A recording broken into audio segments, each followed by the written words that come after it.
اور کتاب بھی اللہ کی طرف سے آئی ہے۔ معزز سامعین، آئیے دیکھیں کہ نور محمدی صلی اللہ علیہ وسلم کے بارے میں رب نے ارشاد فرمایا کہ اللہ کی طرف سے نور آیا تو پتہ یہ چلا کہ یہ نور پہلے رب کے پاس موجود تھا تبھی تو بھیجا گیا، کیونکہ اگر میرے پاس کوئی موجود ہوگا تبھی تو میں بھیجوں گا۔ میں کہوں گا کہ تمہارے پاس مولانا سلطان کو بھیج رہا ہوں تو پہلے میرے پاس مولانا سلطان ہوں گے تبھی تو آپ کے پاس آئیں گے۔ میں کہوں گا کہ حافظ نیاز کو آپ کے پاس بھیج رہا ہوں، پہلے حافظ نیاز میرے پاس ہوں گے تبھی تو آپ کے پاس آئیں گے۔ تو پتہ یہ چلا کہ رب کے پاس نور محمدی صلی اللہ علیہ وسلم پہلے موجود ہے، پھر اللہ تبارک و تعالیٰ نے اس کو بھیجا ہے۔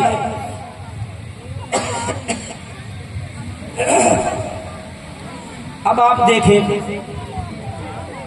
تو پتہ یہ چلا کہ یہ نور محمدی کب سے تھا۔ اب یہ پتہ لگانا ہے کہ نور محمدی رب کے پاس کب سے تھا۔ اللہ کے پیارے رسول صلی اللہ علیہ وسلم تشریف فرما ہے۔ حضرت ابو ہریرہ رضی اللہ تعالیٰ عنہ آپ کی بارگاہ میں حاضر ہوتے ہیں۔ یا رسول اللہ فدا کا ابی و امی، یا رسول اللہ میرے ماں باپ آپ پر قربان ہو جائیں۔ اے صوفی سنی مسلمانوں قربان ہو جاؤ، آپ خوش نصیب ہیں جب بھی اپنے نبی کو یاد کرتے ہیں، یا رسول اللہ کے نام سے یاد کرتے ہیں، یا نبی اللہ کہتے ہیں، یا حبیب اللہ کہتے ہیں۔ اور یہ صحابہ کا طریقہ تھا، صحابہ ڈائریکٹ نام نہیں لیا کرتے تھے بلکہ کہتے تھے یا رسول اللہ ہمارے ماں باپ آپ پر قربان ہو جائیں، اور اس کے بعد عرض کرتے ہیں یا رسول اللہ میں پوچھنا یہ چاہتا ہوں کہ اللہ نے سب سے پہلے کس چیز کو بنایا ہے، کیونکہ ساری چیزوں کا خالق کون ہے؟ اللہ تعالیٰ ہے۔ زمین کس نے بنائی؟ اللہ نے بنائی ہے۔ آسمان کس نے بنایا؟ اللہ نے بنایا ہے۔ سورج کس نے بنایا؟ اللہ نے بنایا ہے۔ چاند کس نے بنایا؟ اللہ نے بنایا ہے۔ یہ تمام حیوانات کس نے بنائے؟ اللہ نے بنائے ہیں۔ جمادات کس نے بنائے؟ اللہ نے بنائے ہیں۔ شجر و حجر کس نے بنائے؟ اللہ نے بنائے ہیں۔ یہ پیڑ اور پودے کس نے بنائے؟ اللہ نے بنائے ہیں۔ یہ دودھ کس نے بنایا؟ اللہ نے بنایا ہے۔ ہر چیز پوری کائنات کا ذرہ ذرہ میرے رب نے بنایا ہے۔ لیکن حضرت ابو ہریرہ پوچھتے ہیں یا رسول اللہ یہ تو آپ بتا دیں کہ اللہ نے سب سے پہلے کس کو بنایا؟ اے سنی مسلمانوں، آپ کا اور ہمارا عقیدہ کیا ہے کہ خالق کل نے آپ کو مالک کل بنا دیا۔ دونوں جہاں ہیں آپ کے قبضہ و اختیار میں۔ اللہ عالم الغیب ہے، ہر چیز کا علم رکھتا ہے، اور اللہ تبارک و تعالیٰ نے اپنے حبیب کو بھی علم غیب عطا فرمایا۔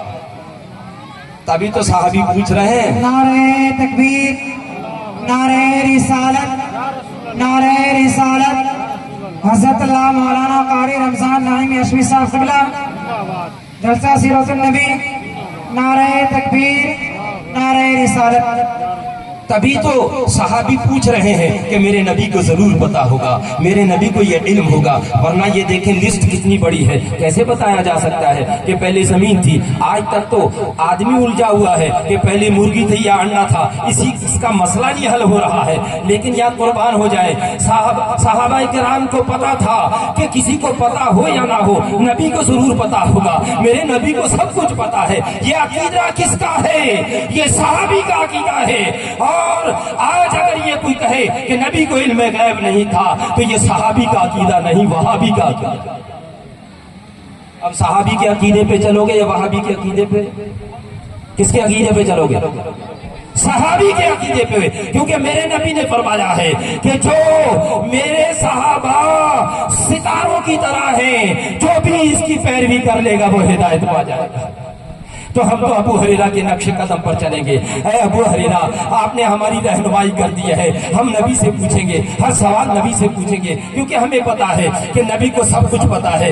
آپ نے واضح کر دیا، اور جیسے ہی حضرت ابو ہریرہ نے کہا اے میرے نبی یہ بتا دیں کہ سب سے پہلے اللہ نے کس کو پیدا کیا ہے، تو میرے نبی نے بھی یہ نہیں کہا اے ابو ہریرہ میں تو تمہاری ہی طرح ہوں، تمہاری طرح بشر ہوں، جب تمہیں نہیں پتا تو مجھے پتا کہاں ہوگا۔ لیکن جانتے تھے پوچھنے والا صحابی ہے، بتانے والا امام الانبیاء ہے، وہ بھی جانتے تھے کہ مجھ سے نہیں پوچھیں گے تو کس سے پوچھیں گے۔ اس لیے بتاتے ہیں ابو ہریرہ سب سے پہلے اے ابو ہریرہ اللہ نے تمہارے نبی کے نور کو بنایا، سب سے پہلے اللہ نے تمہارے نبی کو نور کو بنایا ہے، اور پھر اللہ کے رسول لسٹ بیان کر رہے ہیں، اے ابو ہریرہ جب مجھے بنایا تیرے نبی کے نور کو بنایا، نہ اس وقت لوح تھی، نہ اس وقت قلم تھا، نہ اس وقت سورج تھا، نہ اس وقت ستارے تھے، نہ زمین تھی، نہ آسمان تھا، کائنات کا ذرہ ذرہ کچھ بھی نہیں تھا، سب سے پہلے اللہ نے اے ابو ہریرہ تمہارے نبی کے نور کو بنایا۔ اب آگے آ جائیں، یہ تو صحابی کی بات تھی، اب یہ ایک فرشتے کی بات سناؤں۔ ارے فرشتوں کے اوپر تو عقیدہ ہے نا، صحابہ پر بھی عقیدہ فرشتوں کے اوپر بھی ہے، اور عام فرشتہ نہیں، تمام فرشتوں کے سردار حضرت جبرائیل امین علیہ السلام وہ اللہ کے رسول کی بارگاہ میں آتے ہیں اور آ کر عرض کرتے ہیں، یا رسول اللہ یہ تو بتا دیں کہ آپ کی عمر کتنی ہے۔ کس سے پوچھا جا رہا ہے؟ نبی سے پوچھا جا رہا ہے۔ پوچھنے والا کون ہے؟ تمام فرشتوں کا سردار ہے، وہ فرشتہ کہ جو تمام نبیوں کے اوپر وحی لے کر آتا رہا، جو حضرت آدم کے اوپر بھی وحی لے کر آئے، حضرت موسیٰ کلیم اللہ کے اوپر بھی وحی لے کر آئے، حضرت عیسیٰ روح اللہ پر بھی وحی لے کر آئے، حضرت ابراہیم خلیل اللہ پر بھی وحی لے کر آئے، جو تمام نبیوں کی بارگاہ میں حاضر ہوتے رہے، وہ فرشتوں کے سردار پوچھ رہے ہیں، اے اللہ کے رسول یہ تو بتا دیں کہ آپ کی عمر مبارک کتنا ہے، کیونکہ فرشتوں کے سردار جانتے تھے کہ ظاہری عمر تو وہ تو ہمیں نظر آ رہی ہے 63 سال نظر آ رہی ہے، ورنہ یہ بتاؤ کہ جو حضرت آدم سے لے کر نبی تک نبیوں کے پاس آتے رہے ان کو عمر کا پتہ نہیں تھا، ان کو بھی تو عمر کا پتہ تھا کہ نبی کی عمر کتنی ہے، لیکن وہ جانتے تھے ارے میں بھی نہیں سمجھ رہا ہوں کہ نبی کی عمر کتنی ہے، نبی کی عمر کتنی ہے، کیونکہ حضرت آدم کی عمر وہ جان رہے تھے 950 سال کی ہے، حضرت نوح کی عمر بھی جان رہے تھے، حضرت ابراہیم کی عمر کا بھی پتا تھا، حضرت موسیٰ کی بھی عمر کا پتا تھا، حضرت عیسیٰ علیہ السلام کی بھی عمر کا پتا تھا، تمام نبیوں کی عمر کا پتا تھا، لیکن نہیں پتا تھا تو تمام نبیوں کے سردار کی عمر کا نہیں پتا تھا، اس لیے تو پوچھ رہے ہیں جبرائیل امین کو جو نہ پتا ہو، جو جبرائیل امین کو نہ پتا ہو وہ میرے نبی کو پتا ہو۔ تو جبرائیل امین تو نہیں کہا کہ میں تو نبی کی طرح ہوں، معاذ اللہ وہ بھی جان رہے تھے کہ میں بھی نبی کی طرح نہیں ہوں، صحابہ بھی نبی کی طرح نہیں، فرشتے بھی نبی کی طرح نہیں، تمام فرشتوں کے سردار بھی نبی کے نہیں، تبھی تو پوچھا جا رہا ہے۔ تو میرے نبی انکار نہیں کرتے، اے جبرائیل تم نے تو سارے نبیوں کا زمانہ دیکھا ہے، تو ہی بتا دے میری عمر کتنی ہے، لیکن میرے نبی ارشاد فرماتے ہیں میرا جبرائیل مجھ سے نہیں پوچھے گا تو کس سے پوچھے گا؟ آپ فرماتے ہیں اے جبرائیل یہ تو کہ تیری عمر کتنی ہے، تیری عمر کتنی ہے؟ جبرائیل امین عرض کرتے ہیں یا رسول اللہ مجھے پورا کنفرم تو نہیں ہے، لیکن اتنا مجھے پتا ہے کہ چوتھے حجاب پر ایک ستارہ ہے جو 70,000 سال کے بعد چمکتا ہے، میں نے اس کو 72,000 سال بار دیکھا۔ اب عمر لگا جوڑو کیلکولیشن کرو، 70,000 سال کے بعد چمکتا ہے، اور میں نے اس کو دیکھا کتنی بار ہے؟ 72,000 سال مرتبہ دیکھا ہے۔ تو میرے نبی ارشاد فرماتے ہیں اے میرے صوفی سنی مسلمانوں، اے جلسہ سیرت النبی میں بیٹھنے والے مسلمانوں، میرے نبی ارشاد فرماتے ہیں اے جبرائیل میرے رب کی عزت کی مجھے قسم، خدا کی قسم میں ہی وہ ستارہ ہوں کہ جس کو تم دیکھ کر اپنی عمر بتا رہے ہیں۔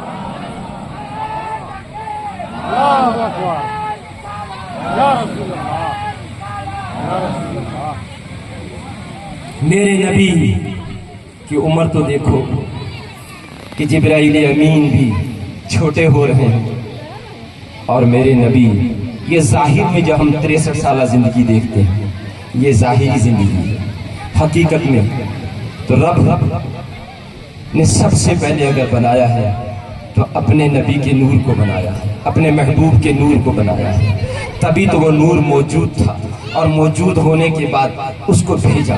لیکن یہ بات سمجھ میں نہیں آتی ہے، یہ الجھن میں آ جاتی ہے کہ جب محبوب تھا تو سب سے پہلے کیوں نہیں بھیجا؟ سب سے پہلے بھیجنا چاہیے تھا، سب سے پہلے بنایا تو سب سے پہلے آنا چاہیے تھا۔ لیکن میں آپ کو بتا دینا چاہتا ہوں، یاد رکھو جو مکرم ہوا کرتا ہے، جو محترم ہوا کرتا ہے، جو پہلے نہیں آیا کرتا ہے بلکہ آنے سے پہلے اس کا اعلان ہوا کرتا ہے، تو میرے رب نے سب سے پہلے کم و بیش 1,24,000 انبیاء اور رسول کو بھیج کر میرے